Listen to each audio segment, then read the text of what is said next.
An-Nisa 166. So. Bismillahirrahmanirrahim. Surat An-Nisa ayat 1. Tetapi Allah menjadi saksi atas Al-Quran yang diturunkannya kepadamu, Muhammad. Dia menurunkannya dengan ilmunya. Dan Anda baca Robi Jini Ilma, Allah jadi saksi. Oke, dia udah baca Robi Jini Ilma. Oke, kata Allah lanjut. Dia menurunkannya dengan ilmunya, dan para malaikat pun menyaksikan. Malaikat kamu jadi saksi. Si Borok Kokok Adipura maca Quran A'udzubillahi minasyaitonirrajim, baca Bismillahirrahmanirrahim, baca Robi Jini Ilma jadi paham. Mana gawen? Lanjut. Dan cukup Allah menjadi saksi. Paham malaikat? Paham. Turun, mangga. Allah jadi saksi. Dan turun, benar. Siap. Allahu Akbar. Di sini Al-Quran berubah jadi tak. Allahu Akbar. Dah ada silakan. Ngopi heula Kang, ngopi heula.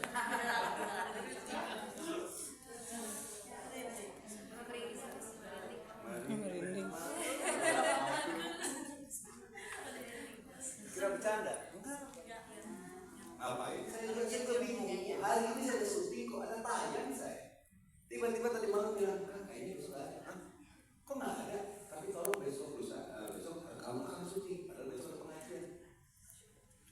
Aku nggak bisa setengah-setengah. Nggak bisa kan? Hari ini aku boleh bebas.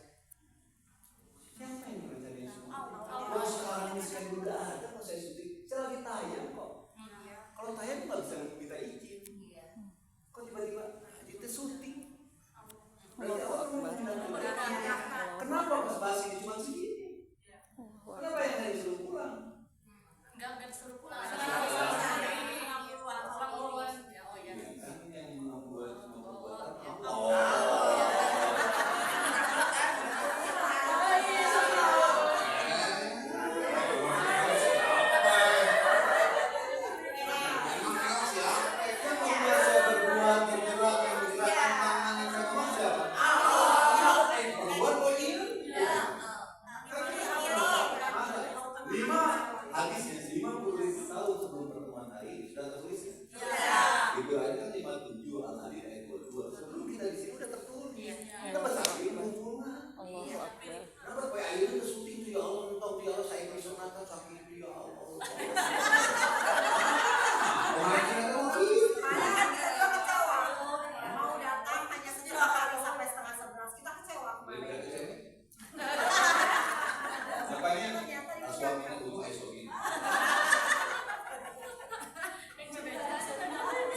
Bismillahirrahmanirrahim. Magi asmana Allah Ar-Rahman mengajarkan Ar-Rahman Quran 55 ayat 102. Makanya setelah baca tahu baca Bismillahirrahmanirrahim. Setelah itu Robi Jini Al-Quran diturunkan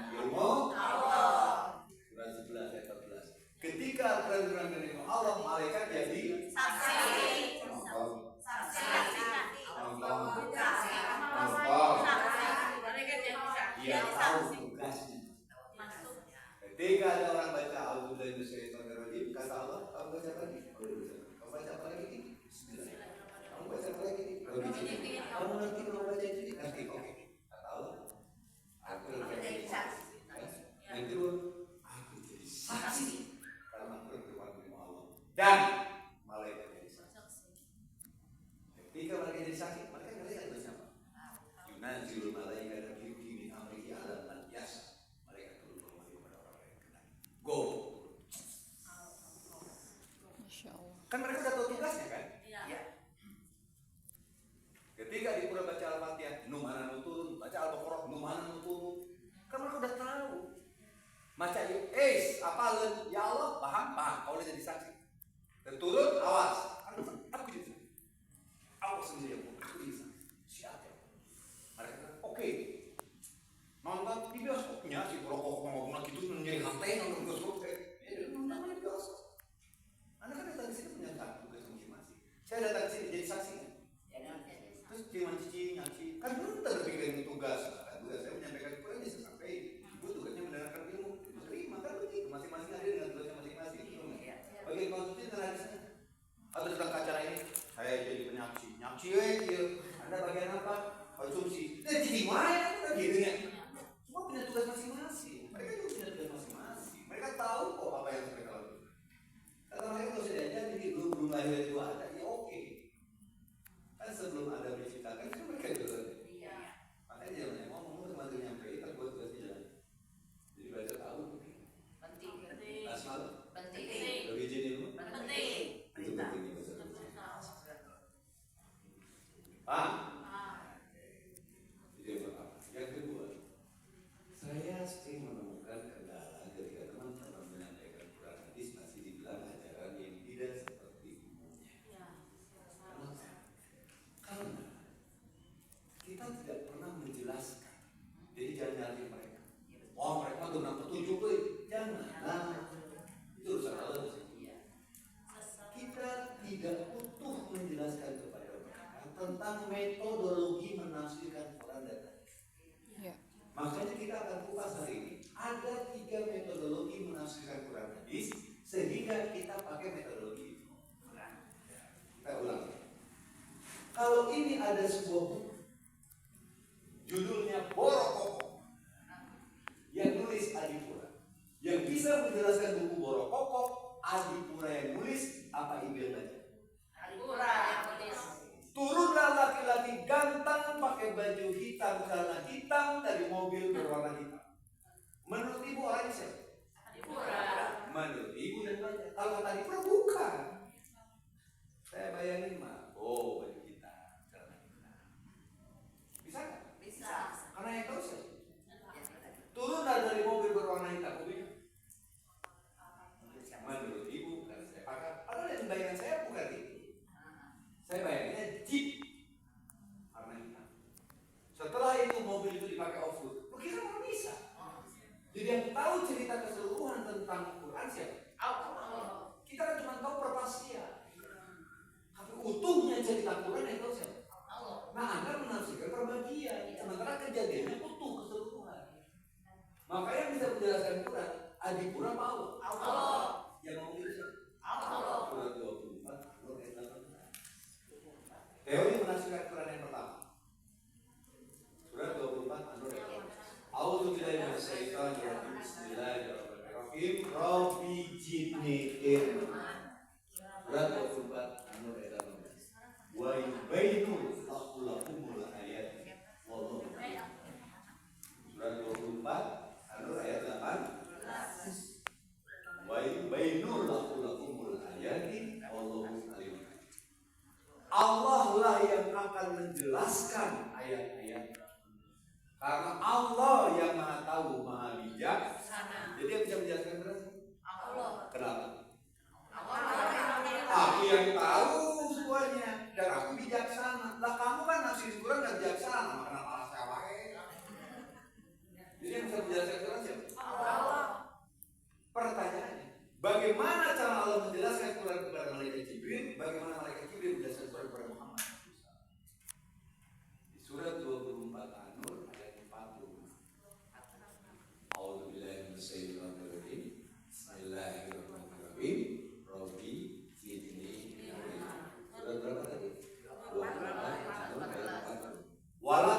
anzalna ayatin mubayyinatin wallahu yahdi man yasha ila siratal mustaqim. Allah turunkan ayat-ayat yang lain yang menjelaskan kepada orang yang dikehendakinya untuk ditunjukkan kepada jalan yang lurus. Jadi caranya satu ayat, turunkan ayat yang lain, turunkan ayat yang lain. Metodologi ini dipakai oleh Adi Hidayat. Maka kalimat ini ayatnya, turunannya ayat ini, turunannya ayat ini, gitu kan? Dia nggak ngomong ayat penjelasan, dia pakai kalimat ini ayat turunannya ayat. Karena dia mempergunakan surat 24 Al-Imran. Lapor anzal ayat. Allah turunkan ayat-ayat lain yang jelas. Maka Adi Hidayat pakai itu. Adi Hidayat insya Allah Adi yang dapat hidayah dari Adi Pura, insya Allah Adi yang suka.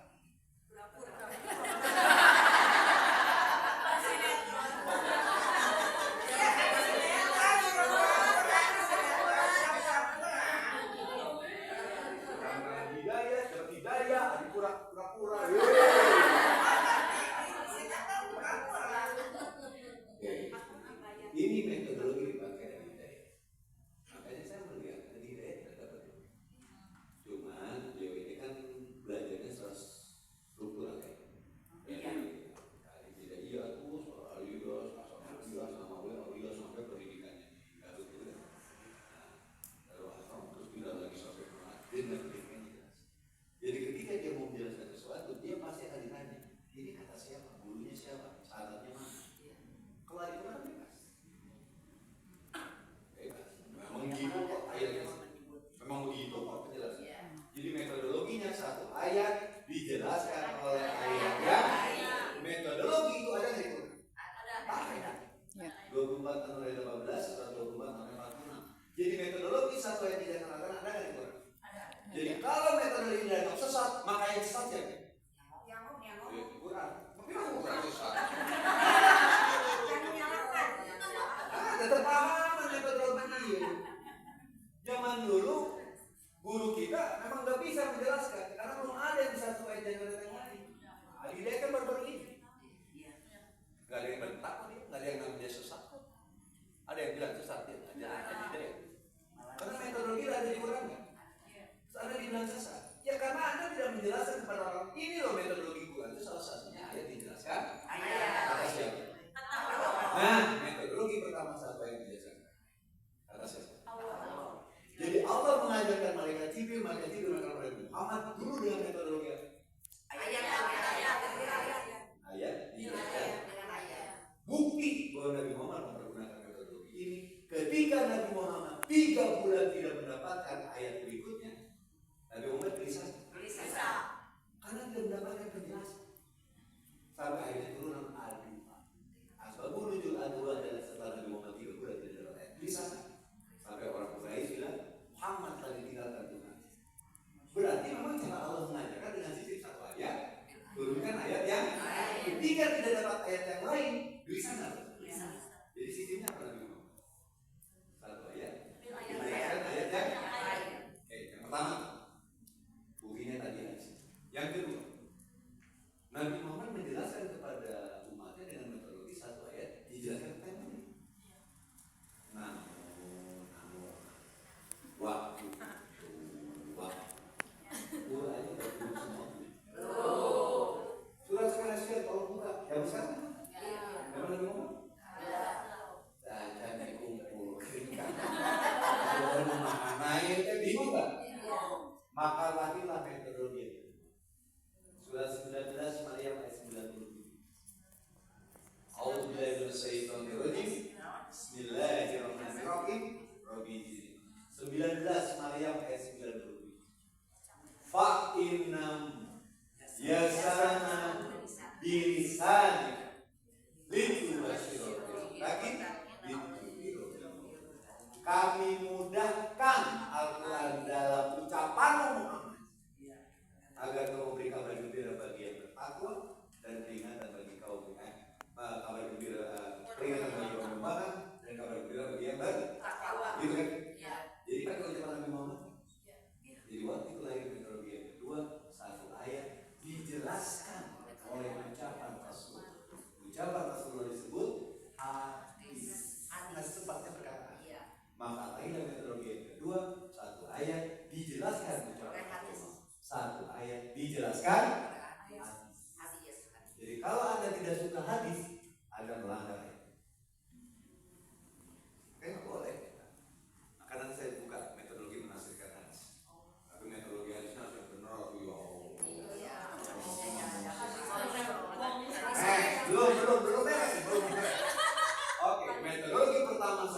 dijelaskan Ayat. Yang kedua satu ayat dijelaskan Hadis. dan ini sudah dilakukan oleh Imam Nawawi dalam bukunya Riyadhus Shalihin.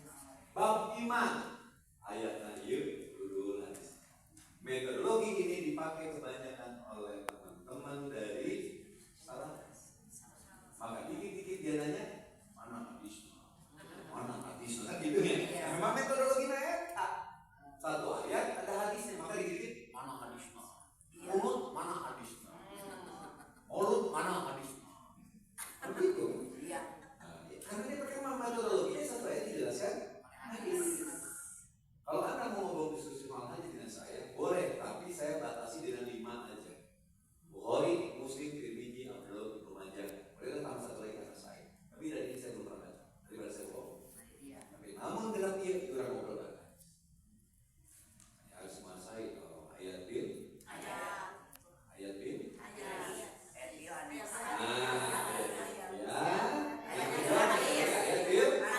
Jadi metodologi betul.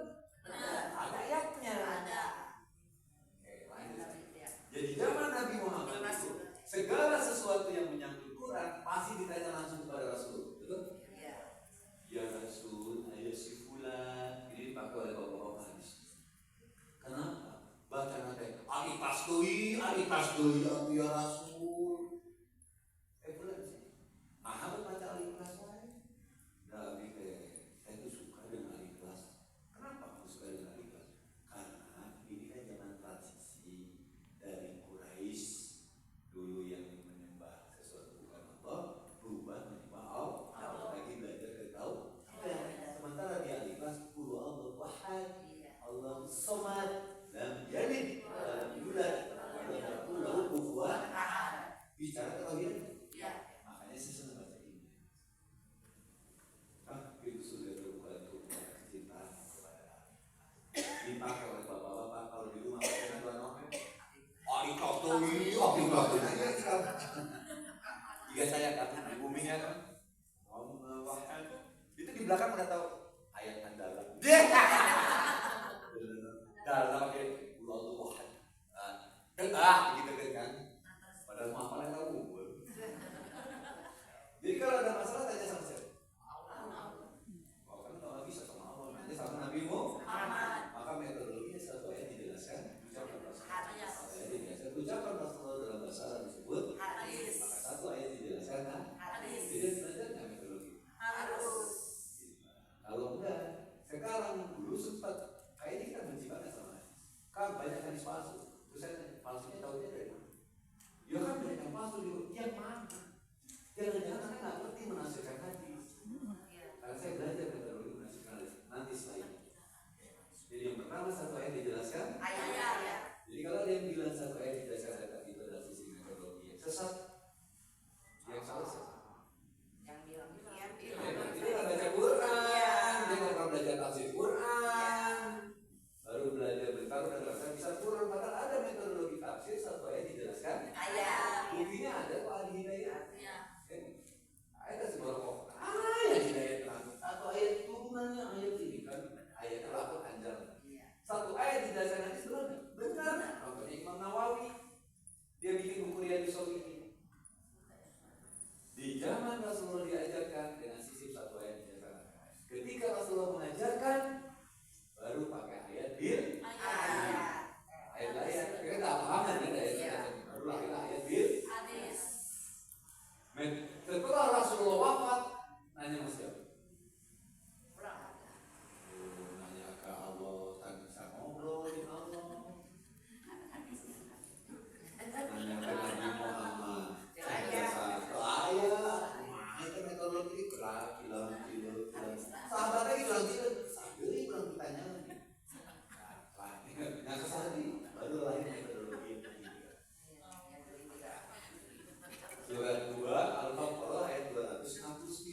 ada nggak setelah Rasulullah wafat orang-orang yang Allah berikan hikmah? Ada. Yang pastilah ya Ali, yang pastilah ya Abu Bakar, Umar, Utsman. Mereka tidak berpemahaman. Zaid bin Sabit dan sahabat-sahabat yang lain. Kan banyak sahabat. Zaid bin Sabit yang juga. Ya otomatis mereka itu dikasih kepahaman. Ada nggak orang yang Allah berikan hikmah dan kepahaman? Nah, orang-orang yang mendapatkan hikmah ini dia dikasih kepahaman tentang Quran dan hadis. Akhirnya mereka mulai menafsirkan Quran dan jarang menafsirkan hadis, jarang baru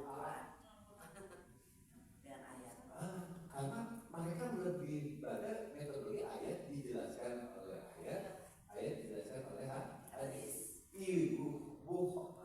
Ibnu Katsir, Imam Suyuti, dia menguasai metodologi ayat dan ayat. Mereka itu dan mereka pun akhirnya diberikan kepahaman sama Allah, akhirnya mereka menafsirkan Quran. Termasuk salah satunya kalau di Indonesia itu Kiai Haji Sanusi dari Gunung Puyuh. Tafsirnya namanya Raudatul Irham Ma'rifatullah Al-Quran. Itu kita baca pertama baca. Gunung Puyuh ini di Sukabumi. Muhammad Sanusi. Waiting for connection. Ya connect nih. Oke, betul lagi dia. Kita rapi. Connect dengan kemana-mana mau itu tadi. Lanjut. Nah, dari metodologi yang pertama saya jelaskan ayat, metodologi kedua saya jelaskan hadis, metodologi ketiga saya dijelaskan oleh mufassirin. Orang-orang yang mufassirin yang mampu menafsirkan. Mufassir ada tafsir. Dia orang yang diberikan Allah kemampuan menafsirkan Quran. Ada lagi misalnya Buya Hamka dengan tafsir Al-Azhar. Banyak lagi tafsir lain. Muhammad Yunus kan, yang kemarin ke Padang ada tafsir Muhammad Yunus yang dibuka di Gontor. Kan saya keluarga yang Muhammad Yunus di Padang kan. Saya mengajar Quran tapi pakai ini. Kalau akan jelasin bagaimana metodologi. Ada Kiai Muhammad Yunus. Rohat. Sebuah pokok yang mengajar. Atau turun, ya Allah turun. Lanjut. Jadi metodologi saya jelaskan ayat, saya jelaskan hadis, saya jelaskan oleh mufassir. Kita harus tambah pengetahuan. Minimal baca buku inilah Ibnu Katsir minimal. Katsir lah. Paling 3 bulan sama saya. Lagi sampai 7. Serius makan 2 bulan. Saya ngalaminnya gitu. 3 bulan mati dulu. Pada macam. Tapi kan enak ketika dibuka ini kita punya bayangan, punya oh iya Ibnu Katsir pernah ngomong gitu. Kan kalau enggak ngomong apa kita diajar orang kan. Maksudnya begitu loh, bukan begitu gimana Ibnu Katsir begitu padahal kita langsung muncul tentara kita muncul. Pengalaman. Lanjut. Satu ayat dijelaskan ayat, satu ayat dijelaskan hadis, satu ayat dijelaskan oleh. Nah, saya boleh nggak pakai metodologi satu ayat dijelaskan ayat? Boleh. Kenapa? Tapi kenapa itu yang dipilih saya? Dalilnya surat 16 ayat 64. Kalau ayat Quran dijelaskan oleh mufassirin, latar belakang pendidikan mufassirin beda-beda nggak? Beda-beda. Maka tafsir yang keluar dari Quraisy dengan tafsir Misbah sama nggak dengan Ibnu Katsir? Beda. Karena sangat ditentukan dari latar belakang pendidikan si mufassirin. Betul. Maka saya beranggapan kalau saya pakai tafsir mufassirin, belum tentu tafsir yang saya pegang sama dengan tafsir yang lain. Belum tentu salafi pegang tafsir yang sama. Ya kita serahkan. Beda.